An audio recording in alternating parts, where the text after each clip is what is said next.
아침마다 새롭고 늘 새로우니 주의 성실이 큼이라.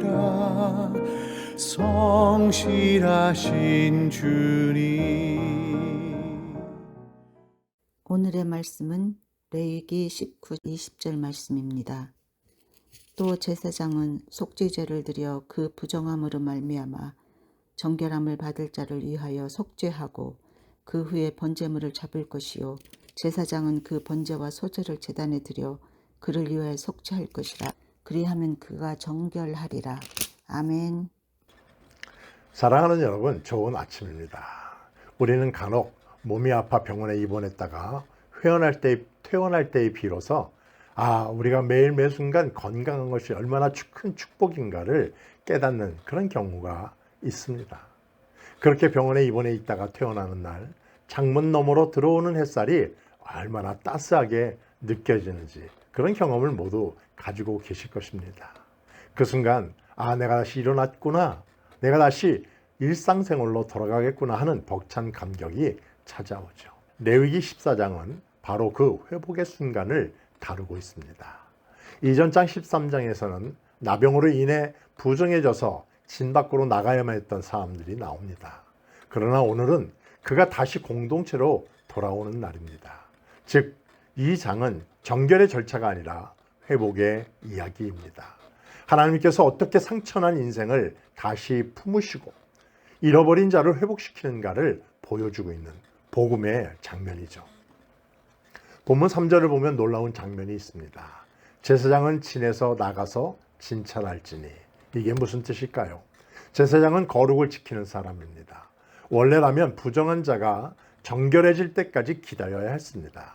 그런데 하나님은 제사장이 먼저 진 밖으로 나가라고 말씀하십니다. 이건 굉장히 큰 감동을 주는 장면입니다. 죄로 인해, 상처로 인해 공동체 밖에 격리된 삶을 살아야만 했던 사람들에게 하나님이 먼저 다가오신다고 하는 것입니다. 그게 바로 복음의 시작입니다. 우리도 그런 복음의 시작으로 인하여 하나님의 은혜 가운데 거하게 되었고 하나님의 사랑에 머물게 되었습니다. 예수님도 그렇지 않으셨나요? 하늘 보좌에 계신 분이 인간의 진 가운데로 오셨다. 하나님은 결코 멀리서 손가락질하는 분이 아니라 먼저 찾아오시는 그런 분이십니다. 회복의 예식에는 새 두 마리가 등장합니다. 한 마리는 질긋 안에서 잡혀 피가 흘려지고 다른 한 마리는 그 피에 적셔져 날아갑니다. 이것은 단순한 의식이 아니라 복음의 그림자입니다.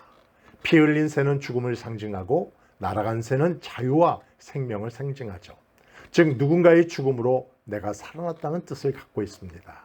이것이 바로 십자가의 복음 아니겠습니까? 예수 그리스도께서 피 흘려 죽으심으로 우리가 자유함을 얻었고 이제는 새처럼 하늘을 향해 날아올 수 있게 되었습니다. 아멘. 그리고 그 이후에도 제사장은 정결함을 확인한 자에게 기름을 붓고 피로 속죄하고 그의 머리에 기름을 발라 거룩하게 하고 있습니다. 이것은 단순히 몸이 깨끗해졌다는 게 아니라 그의 삶 전체가 다시 하나님께 속했다는 의미를 가지고 있습니다. 이건 새로운 시작의 축복입니다. 사랑하는 여러분, 나병 환자가 회복되는 것은 단순히 병을 낫는 게 아니었습니다. 그는 진 밖에서 외로움 속에 살다가 다시 사람 속으로, 다시 예배의 자리로 돌아오는 것을 의미합니다. 하나님은 우리를 그렇게 회복시키셨습니다. 죄로 인해 멀어진 자리, 부끄러움 속에서 숨어있던 자리에서 다시 우리를 이렇게 세우셨고 이제는 돌아오라 말씀하십니다. 레위기 14장은 정결 예식의 매뉴얼이 아니라 회복의 복음을 선포하고 있는 것입니다. 우리를 찾아오신 주님, 우리 대신 피 흘리신 주님, 그분의 은혜로 우리가 다시 공동체 안으로, 하나님의 품 안으로 돌아오게 되었습니다. 사랑하는 여러분, 오늘도 주님 앞에서 이렇게 고백하며 살아가시기를 원합니다. 주님, 저를 깨끗하게 하시고 다시 일으켜 세워 주옵소서. 제가 주님과 함께 새롭게, 그렇게 새롭게 살겠습니다. 아멘.